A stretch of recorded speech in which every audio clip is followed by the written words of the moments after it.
नमस्कार, आप देख रहे हैं जी बिहार झारखंड और इलेक्शन फिगर एंड फैक्ट के साथ मैं हूं आपके साथ राजेश कुमार। बिहार में चुनावी माहौल बनने लगा है। सभी दावेदार अपने अपने इलाकों में सक्रिय हो गए हैं। जनता के मुद्दे उठाए जा रहे हैं। पोस्टर बैनर से इलाका पटने लगा है। विकास के लंबे चौड़े वादे हो रहे हैं। तो पब्लिक भी पूछ रही है कि पुराने वादों का क्या हुआ। चौक चौराहों पर भीड़ लगी है। पार्टी दफ्तर गुलजार हो गए हैं। और इसी चुनावी माहौल में हम आपके लिए लेकर आए हैं ये खास कार्यक्रम। इसमें आपको मिलेगी आपके विधानसभा सीट को लेकर पूरी जानकारी, पूरी डिटेल। फिगर एंड फैक्ट के साथ हम आपको बताएंगे आपकी सीट का हाल। तो चलिए शुरू करते हैं election figure and fact.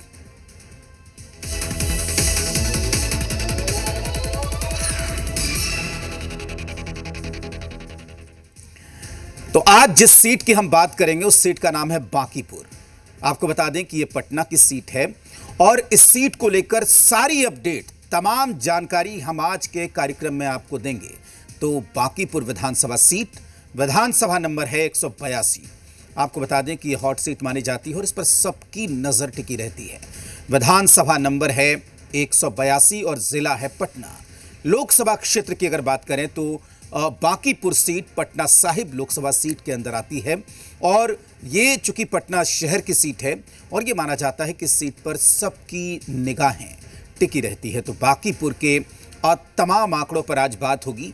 Bankipur seat का हम पूरा विश्लेषण आज के कार्यक्रम में करेंगे। बांकीपुर की पहचान क्या है, तो आज बांकीपुर विधानसभा सीट के बारे में हम बात कर रहे हैं और बांकीपुर सीट किस लिए मशहूर है यह भी हम आपको बताएंगे। मीर बांकी के नाम पर बांकीपुर का नाम पड़ा। बांकीपुर को बांकी बाजार भी कहते थे। इलाके में कई ऐतिहासिक इमारतें हैं। पटना शहर का ऐतिहासिक क्षेत्र है। पहले पटना डिवीजन का यह प्रशासनिक केंद्र हुआ करता था। 1865 में बांकीपुर क्लब की स्थापना हुई और माना यह जाता है कि अब बांकीपुर क्लब जो है वो देश के पुराने क्लब में इसकी गिनती होती है। तो ये पटना शहर का ऐतिहासिक क्षेत्र है। आपको बता दें कि पहले पटना डिवीज़न का ये प्रशासनिक केंद्र हुआ करता था। और आपको बता दें कि इस सीट के इतिहास की अगर बात करें तो 1916 में बांकीपुर में होम रूल लीग की स्थापना हुई थी। इसके अलावा 1912 में बांकीपुर में कांग्रेस का अधिवेशन भी हुआ है। और बांकीपुर क्लब की अगर बात करें तो इसकी गिनती देश के सबसे पुराने क्लबों में से होती है। सबसे पुराने क्लबों में से एक माना जाता है। तो कहीं ना कहीं ऐतिहासिक रूप से भी बांकीपुर का अपना महत्व है। और अब बात करेंगे हम बांकीपुर इलाके की समस्याओं के बारे में कि इस सीट को लेकर क्या समस्या है। अमूमन ये लोग ये मानते हैं कि चूंकि पटना शहर की सीट है इसलिए यहाँ पर किसी तरह की दिक्कत उतनी नहीं होगी, लेकिन ऐसी बात नहीं है। यहाँ पर भी लोगों को तमाम तरह की समस्याएं होती है। पब्लिक को, वोटर्स को सरकारी अस्पताल की स्थिति जो है यहाँ पर ख़राब कही जा रही है। और एक सरकारी अस्पताल इलाके में ऐसा भी है जिसकी इमारत जर्जर बताई जाती है। इलाके में जाम की विकट समस्या है। आपको बता दें कि सबसे बड़ा जो प्रॉब्लम है इस इलाके में वो है जाम की स्थिति, जिसका सामना हर रोज इलाके के लोगों को करना पड़ता है। इसके अलावा अगर हम बात करें तो बांकीपुर विधानसभा में जगह जगह गंदगी और कूड़े करकट से भी लोगों को काफ़ी परेशानी होती है। इसके अलावा इलाके में कई जगह सड़कों की भी स्थिति खराब है। मुख्य सड़क तो ठीक है, लेकिन जो कनेक्टिव सड़कें हैं, गलियां हैं, उनमें कई की हालत खराब है। बारिश के वक्त जल जमाव एक बड़ी समस्या हो जाती है। इसके अलावा बरसात में भारी दिक्कतों का सामना यहाँ के लोगों को करना पड़ता है। इलाके में जाम की विकट समस्या है। बरसात में घुटने तक पानी जमा हो जाता है और बारिश का पानी घर में भी दाखिल हो जाता है। आपको बता दें कि नाले की सफाई रेगुलर नहीं होती है, जिसकी वजह से जल जमाव की समस्या और नालियों में पानी जमा होने की समस्या यहाँ पर देखने को मिलती है। तो ये बांकीपुर विधानसभा की मुख्य समस्याएं हैं जो वहाँ की जनता से बातचीत करने के बाद हमें पता चला है। तो बांकीपुर के तमाम समस्याओं की हमने बात की। अब बात करेंगे बांकीपुर का मुद्दा क्या है, यानी कि चुनाव सामने है और कौन से मुद्दे अहम रहने वाले हैं यहाँ पर बांकीपुर सीट को लेकर। तो जो सबसे बड़ा मुद्दा है यहाँ पर वो है कानून व्यवस्था का मसला। हाल के दिनों में हमने देखा कि किस तरीके से बिहार की कानून व्यवस्था को लेकर तमाम तरह के सवाल खड़े हुए। बांकीपुर में भी कई तरह की घटनाएं हुई। तो कानून व्यवस्था की समस्या है। बरसात में जल जमाव एक बड़ा मुद्दा है। कचरे का सही से निपटारा हो, ये यहाँ का एक बड़ा मुद्दा है। इसके अलावा चुनाव में ट्रैफिक की समस्या से जूझते हुए लोग ट्रैफिक का मुद्दा भी उठा सकते हैं, यानी कि ये भी चुनाव में एक बड़ा मुद्दा है। बांकीपुर सीट का चुनाव मुख्यतः आज तक इन्हीं सब मुद्दों के आसपास होता रहा है। अब बात करेंगे अगले टॉपिक की, और इस सीट पर चूंकि समस्याएं इतनी हैं तो जनता की प्रमुख मांग क्या रहने वाली है वो भी हम आपको बताएंगे कि बांकीपुर सीट पर जनता की प्रमुख मांग क्या है। आपको बता दें कि रोजगार की बेहतर व्यवस्था हो, ये यहाँ के युवा चाहते हैं कि रोजगार की बेहतर व्यवस्था हो, अस्पतालों की हालत में सुधार हो, ये भी यहाँ के लोग चाहते हैं। सड़क जाम की समस्या से उन्हें छुटकारा मिले, क्योंकि मैंने पहले भी कहा कि सड़क जाम यहाँ पर एक बड़ी समस्या है। जल जमाव से लोग मुक्ति चाहते हैं और कूड़ा करकट और नालियों की सफाई चाहते हैं। ये बांकीपुर की जनता की प्रमुख मांग है, जिसके बारे में हमने वहाँ के लोगों से भी बात की। वहाँ के इलाके की जनता से जब हमने बात की तो मुख्यतः यही सारी समस्याएं वहाँ से निकलकर सामने आई। तो आज फिगर एंड फैक्ट में हम बांकीपुर सीट का पूरा विश्लेषण कर रहे हैं, आंकड़ों के जरिए ये जानने की कोशिश कर रहे हैं कि बांकीपुर का मूड क्या है चुनाव के दृष्टिकोण से। तो बांकीपुर पटना शहर की सीट है, बावजूद इसके लोगों को कई तरह की समस्याओं का सामना करना पड़ता है। जल जमाव एक बड़ा मुद्दा है, साथ ही ट्रैफिक जाम से भी भारी परेशानी का सामना करना पड़ता है। जनता की प्रतिक्रिया समस्याओं पर मिलीजुली है। कई समस्याएं ऐसी है जिसका पब्लिक तुरंत समाधान चाहती है, तो कई लोग ऐसे भी हैं जिनके मुताबिक इलाके में विकास के कई काम हुए। हमारी टीम ने ग्राउंड जीरो पर जाकर पब्लिक के बीच जनता की नब्ज टटोलने की कोशिश की। हमारे संवाददाता निषेध ने इलाके के लोगों से बात की। इस वक्त मैं बांकीपुर विधानसभा के वार्ड नंबर 25 में मौजूद हूं और यहां पर हमारे साथ बांकीपुर विधानसभा क्षेत्र के वार्ड नंबर 25 के ही रहने वाले कई लोग हैं, जिनसे हम सीधे बातचीत करेंगे कि आखिर बांकीपुर विधानसभा क्षेत्र में समस्या क्या क्या है, जिन समस्याओं का समाधान होना चाहिए। क्या नाम हुआ सर आपका? मेरा नाम मनोज है।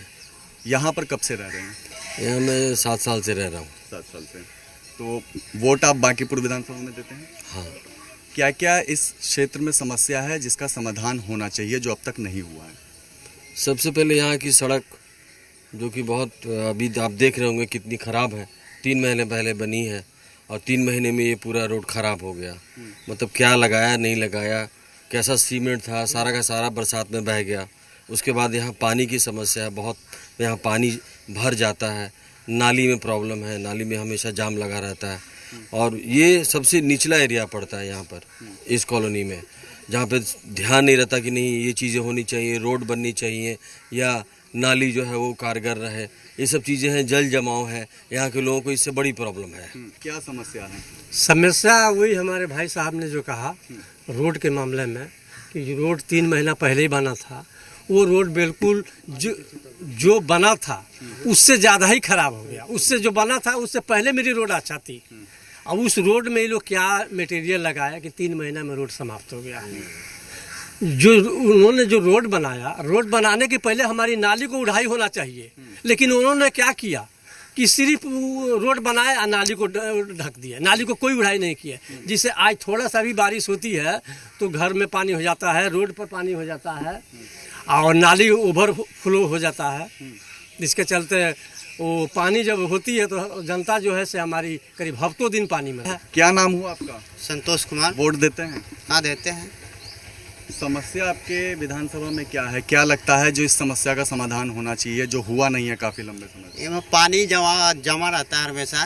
पानी का दिक्कत है यहाँ। पानी मतलब क्या है, रोड पे पानी जमा रहता है, यहाँ कोई सुनवाई नहीं है। नाला बना है, नाला से पानी निकलता है। नाला बना है पानी जाने के लिए तो वो उल्टा ऊपर छोड़ रहा है। नाला जाम रहता है क्या? हाँ, जाम रहता है, पानी ऊपर बिकता है पानी नाला से। अच्छा, यही समस्या है। तो ये हमेशा जब बारिश होता होगा यहाँ पे जल जमाव की स्थिति हो जाती होगी? हमेशा घर में पानी हो जाता है, पूरा घर में पानी हो जाता है, घुट्टे भर पानी रहता है रोड पे एकदम बिल्कुल। तो काफी परेशानी होती होगी? हाँ, बिल्कुल परेशानी होती है। क्या नाम हुआ? प्रिंस कुमार साहब। यहीं पे रहते हैं? हाँ सर, हम यहीं पे रहते हैं। जैसे कि हमारी परेशानी है कि हम लोग स्टूडेंट हैं, तो पढ़ने जाने के लिए मतलब कि अब क्या बताया जाए, इतना पानी लग जाता है यहाँ पे, हमको हेंद के जाना पड़ता है पानी। मतलब कि यही दिक्कत है। और नल जमाव तो आप देख ही रहे हैं, साफ सफाई का व्यवस्था यहाँ का यही दिक्कत है। और क्या ही बताएं। रोड भी खराब है? हाँ, रोड तो पूरा आप देख रहे हैं, 3 महीना हुआ बनाए हुए उसको, जर्जर हो गया है रोड। मतलब कि करोड़ों रुपया पास होता होगा विधानसभा या विधान परिषद से, करोड़ों रुपया पास होता है, लेकिन उनके पास जो पहुँचेगा वही। चलिए, तो कई समस्याएं इस क्षेत्र में है, इस वार्ड में बांकीपुर विधानसभा के। और एक बार हम तस्वीर दिखाते हैं, ये रोड की तस्वीर। लोग कह रहे हैं कि इससे पहले वाला जो रोड था वही बढ़िया था, दोबारा बनाया इसको पूरी तरीके से ख़राब कर दिया गया। ठीक ढंग से रोड नहीं बना है, 3 महीने में भी इस तरीके की स्थिति हो गई है और जल जमाव होता है, उससे लोगों को काफ़ी परेशानी होती है। नाले की समस्या है, उड़ाही ठीक ढंग से नहीं हो पाता है। तो कई समस्याएं हैं बांकीपुर विधानसभा क्षेत्र के लोगों की, जिसका समाधान होना बहुत ज़रूरी है। और ये समस्या नई नहीं है, ये समस्या पुरानी है। तो आज हम बात कर रहे हैं फिगर इन फैक्ट में बांकीपुर विधानसभा की, और वोटर्स के आंकड़े क्या हैं बांकीपुर विधानसभा में वो हम आपको बताते हैं। तो यहां पर कुल मतदाता हैं 3,91,100, जिसमें पुरुष मतदाताओं की संख्या है 2,08,299, जबकि महिला वोटर्स की तादाद यहां पर 1,82,772 है। और ट्रांसजेंडर वोटर्स की तादाद अगर बात करें तो 29 वोटर यहां पर ट्रांसजेंडर हैं। ये यहां के वोटर्स का आंकड़ा है। चूंकि शहर की ये सीट है, इसलिए मतदान भी अमूमन कई बार कम देखने को यहां पर मिलता है, लेकिन इसके बावजूद वोटर्स का जो आंकड़ा है वो हमने आपको बताया है। चलिए अब बात करेंगे बांकीपुर विधानसभा में पीके फैक्टर क्या है, क्योंकि जब हमने यहाँ के लोगों से बात की तो एक नया फैक्टर यहाँ पर निकलकर सामने आया, वो है प्रशांत किशोर फैक्टर। आपको बता दें कि चुनाव में प्रशांत किशोर तीसरी ताकत के तौर पर यहाँ पर मौजूद रहेंगे। शहरी वोटर्स में प्रशांत किशोर को लेकर रुझान हमें देखने को मिल रहा है। आपको बता दें कि पटना में पीके चूंकि कई बार बड़ा आंदोलन भी कर चुके हैं, कई बार वो पटना में सक्रिय रहते हैं।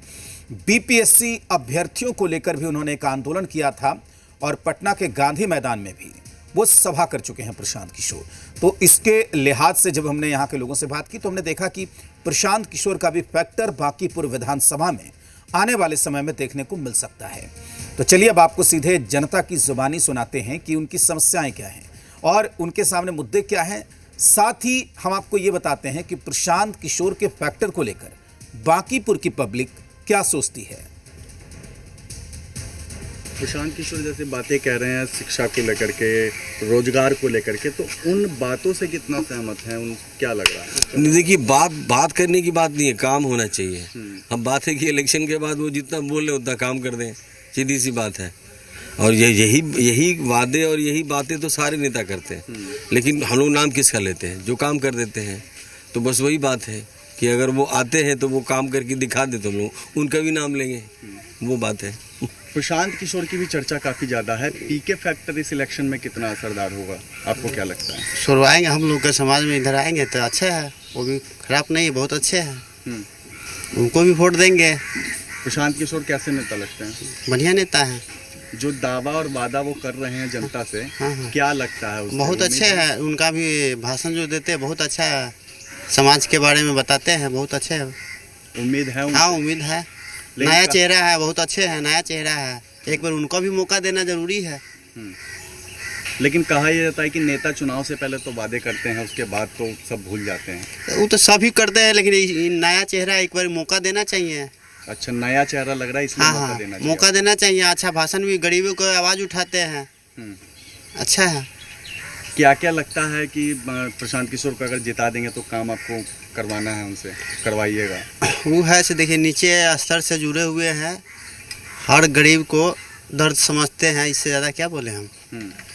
उम्मीद है उनसे, उम्मीद है कि लोगों के लिए काम वो करेंगे, लोगों के लिए काम करेंगे, बदले ना, ये उम्मीद करते हैं। हाँ, नहीं बदलेंगे, ये उम्मीद करते हैं। और अब आपको बताते हैं कि इस सीट के चुनावी इतिहास के बारे में। आपको बता दें कि ये सीट ऐसी है जहां पर बीजेपी का किला कभी नहीं ढहता है और बीजेपी की रसूखदार सीट मानी जाती है। आपको बता दें कि 2020 के चुनाव में यहां से नितिन नवीन ने भाजपा से जीत दर्ज की, जबकि 2015 और 2010 में भी बीजेपी के टिकट से बड़े मतों से नितिन नवीन यहां से जीतते रहे हैं।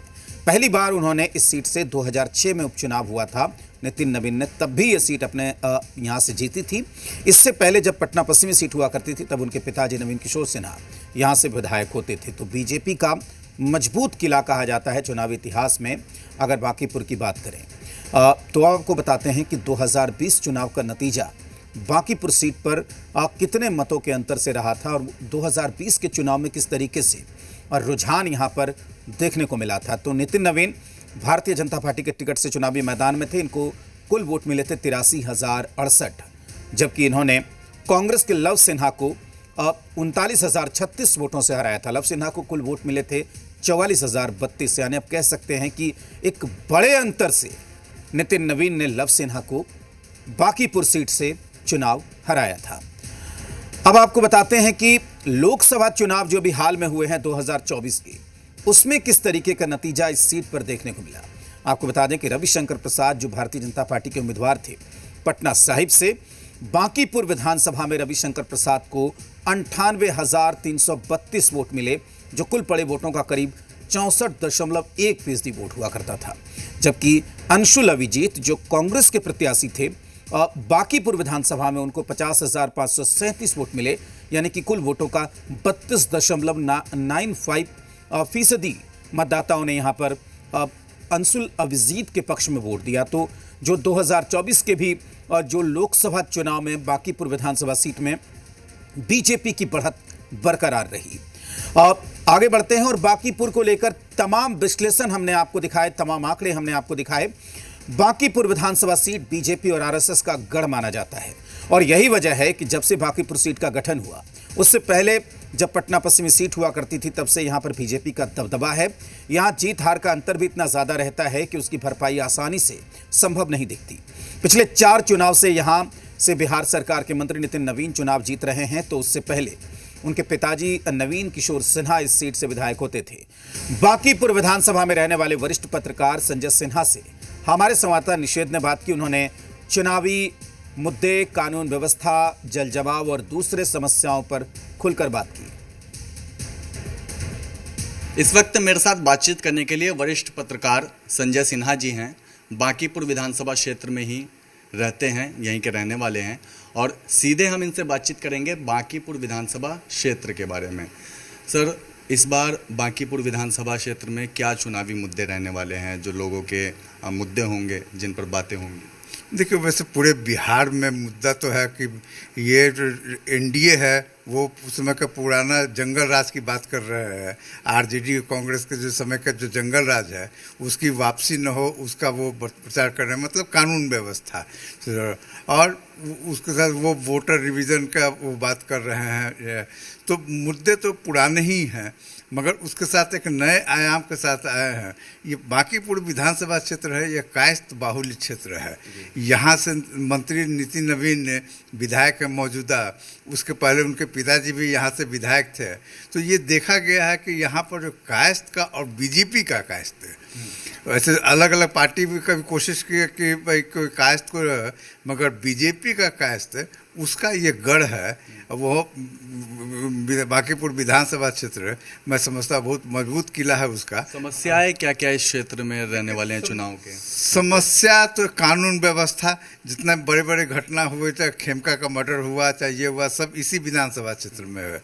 एक तो कानून व्यवस्था तो है ही है, उसके साथ उसके अलावा साफ सफाई या गंदगी और ये सब भी मामला है। उसके अलावा और भी जितने भी पूरे बिहार में जो है, उसका एक वहाँ पर प्रारूप यहाँ भी दिखता है। ये भी बिहार का ही पार्ट है। जल जमाव भी है, ये सब तरह का जो नगर निगम के कमियाँ हैं। जो गंदगी आप देखें, आप आए होंगे तो रास्ते में भी देखे होंगे, कूड़ा वैसे सुबह में एक तो उठाता है, मगर दिन भर फिर कूड़ा से फेंकते रहते हैं। फिर ट्रैफिक का जो है प्रॉब्लम है, कंजेशन है, मतलब बेतहाशा गाड़ी, ऑटो और सब चीज़ चल रहा है। मतलब इसी भीड़ भाड़ में ही लोग को जीने की आदत हो गई है। तो इसको सुचारू रोड और ओवर ब्रिज वगैरह तो बन गए हैं, मगर उसको रेगुलेट करना ट्रैफिक को, ये अभी भी बड़ी समस्या। और राजधानी होने के कारण, अब बांकीपुर राजधानी का हृदय होने के कारण यहाँ पर वो साफ दिखाई देता है। शाम के समय आप ऑफिस से घर जाए तो घर से कहीं और जाए तो कम से कम आपको बहुत ही समय लगेगा अपने गंतव्य स्थान पहुँचने को, जाम की वजह से। तो क्या लग रहा है इस बार कि किसके फेवर में है वो समीकरण? क्योंकि बांकीपुर विधानसभा तो कायस्थ बाहुल्य क्षेत्र है। ये बिहार का विधानसभा क्षेत्र में ये जो क्षेत्र है, ये कायस्थ, और शुरू से ही इसमें कायस्थ ही जीतते आए हैं। जैसा हमने कहा, नितिन नवीन 4 बार से हैं, उसके पहले उनके पिताजी भी थे। तो ये हमेशा से ही कायस्थ का ये क्षेत्र रहा है। और कायस्थ मतलब बीजेपी का कायस्थ। और लोकसभा के सदस्य भी रविशंकर प्रसाद हैं यहाँ। तो मेरे ख्याल से ये वैसे दूसरे जाति के भी हैं, मगर कायस्थ बाहुल्य क्षेत्र है ये, और कायस्थ का वर्चस्व रहता है इस विधानसभा क्षेत्र। बीजेपी यानी जिसको टिकट देगी कायस्थ को, वो जीतेगा। इसका सबसे बड़ा उदाहरण है शत्रुघ्न सिन्हा, कितना बड़ा नाम ये थे, मगर जब वो बीजेपी छोड़ के कांग्रेस से जो लड़े तो वो जीत नहीं सके। कायस्थी थे, बड़ा नाम थे, फिल्म स्टार भी थे, मगर 3 लाख से ज़्यादा वोट से हार गए। तो बीजेपी और इसका कायस्थ होना चाहिए, वो बाहुल्य क्षेत्र है ये। शुक्रिया बातचीत करने के लिए। तो बड़ी ही बेबाकी से वरिष्ठ पत्रकार संजय सिन्हा ने अपनी बात रखी और बांकीपुर विधानसभा के क्या मुद्दे हैं और क्या सियासी समीकरण हैं उस बारे में भी बताया। कैमरा पर्सन विजय के साथ निषेध, जी मीडिया, पटना। इसी के साथ आज के फैक्ट एंड फिगर में इतना ही। उम्मीद है कि आपको बांकीपुर सीट की पूरी जानकारी मिल गई होगी, साथ ही आपने यहां की पब्लिक का मूड और राजनीति का मिजाज भी भांप लिया होगा। अगले एपिसोड में मिलते हैं किसी और सीट के फैक्ट एंड फिगर के साथ। तब तक के लिए नमस्कार।